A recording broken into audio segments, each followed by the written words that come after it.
Hey guys, John here. So it's been 5 years since I've owned my 2018 4Runner TRD Pro, and in this video I want to share with you all how it's aged over the last 5 years and 30,000 miles. And also in this video I want to discuss with you guys if the 5th gen 4Runner is still a good buy in 2022. So I wanted to make this video because my 4Runner is still pretty stock, but that all changes tomorrow. We're putting a Cali raised low profile front bumper on it, the Westcott Designs lift kit, 285 70 17 Nitto Recon grapplers, a brand new roof rack, even though that roof rack is aftermarket, so a lot of new stuff is going down on the 4Runner tomorrow, but I wanted to do this video just to showcase it basically in its stock form. We'll start with the tires. So these tires are the Nitto Terra grapplers. They came stock, and I think they still come stock on all brand new 4Runner TRD Pros. You can't buy these tires on Nitto's website. They're exclusive to Toyota, I think, with the TRD Pros, but almost 32-ish thousand miles on them.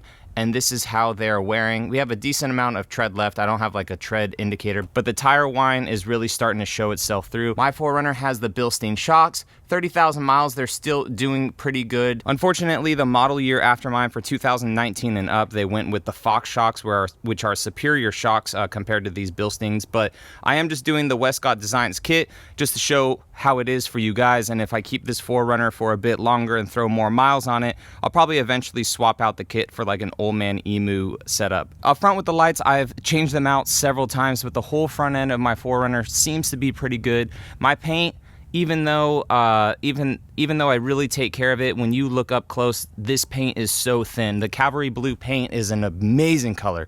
I absolutely love it, but there are some blemishes with the 4Runner on it that you can't really see unless things are in the right light, like door dings and stuff that I have down the side of my 4Runner, pinstripes that I have from the trails, hitting my garage door because I came in too close, right? Like a lot of this stuff will buff out, but it is there and I don't try to hide it. Even up top too, when I did the roof rack myself, you guys can kind of see when I took the rails off right here, this is so thin up above, you guys can see some paint damp, or you guys can see some dents right here that I'll just need to do some PDR to it to really have those come out. So those are some of the blemishes on the outside.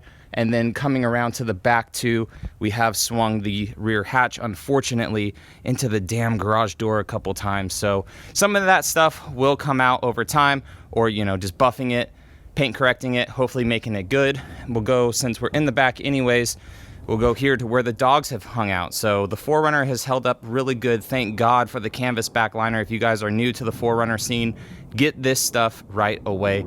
It is a lifesaver. Even though I vacuumed back here, it holds stuff really good. You guys can see some slide marks.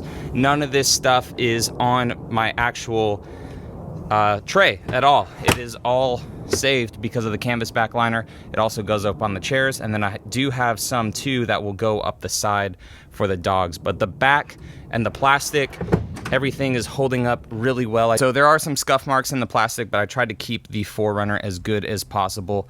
Going around to the seats though, if you spend 30,000 miles in a vehicle, let's check the seats. Oh geez, my wife is driving, holy smokes. But the seats, really good. So this is why I like Softex over actual leather, because the material itself is a lot better. There's what, one crease right here, maybe, for 30,000 miles. So the inside of the 4Runner is held up really good. I still have the Trail Grid head unit. I've changed that out a few times. The Last Fit floor mats, doing really good as well. Same with the back seat here. Everything has been kept really clean, really good. I take pride in our vehicles. Want to make sure that everything is kept really, really nice, because I have no idea how long I'll keep stuff. Sometimes it's kind of quick.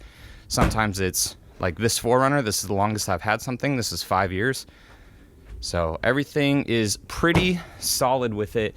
And is this thing a good buy in 2022 leading up into 2023? Well, simple answer, yes, 100%. So 5 years old, 30,000 miles on it. And granted, COVID and everything, vehicle shortages have helped increase prices of vehicles like this. Aside from that, I'm in positive, well, the vehicle's paid off, but positive equity from what I bought it, almost 10 to 15 grand. Absolutely crazy. So I bought this 4Runner for around low 40s, and I've seen comps and stuff online. Granted, some are built up a little bit more, but ones with more miles than this one people asking $55,000, $56,000. Now, I would probably never sell mine for that price unless someone really wanted it. I mean, maybe I would let it go for that price, but I think that these things are still good buys right now, and even leading on to whenever the 6th generation comes out, just because they are so tried and true. The aftermarket scene is absolutely insane for them, and just people really like these 4Runner body styles, the bulletproof 4.0 and the 5-speed transmission. As much as a slug as that thing is, especially compared to the Tundra, my gosh, this is so much better to drive than that.